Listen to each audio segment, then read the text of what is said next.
After residential school, for example, young people went home, went back into their communities, and after they grew up, they graduated from residential school, they went back home, and because of the fact that they lost everything, they were almost like strangers coming into the community.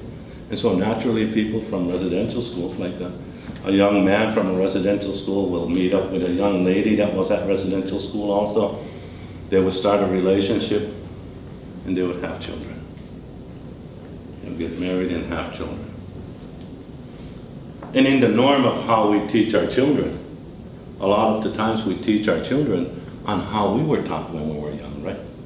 Some of the things that we know well are some of the things on how our parents raised us. And so they brought up and raised their children in the exact way that they were brought up and raised. The priests and the nuns were almost like their moms and dads, right?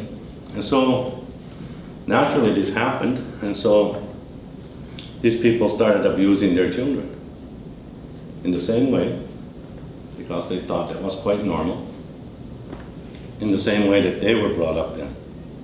And they taught them really hard. A lot of violence, a lot of abuse. So they grew up like that. And today, in our communities, I'd say we're probably in about 4th or 5th generation of residential school survivors. In other words, there's families there that are still living and teaching their children some of the gifts that's been handed down from the residential schooling experiences. So this is still quite prevalent today. And so it's still happening.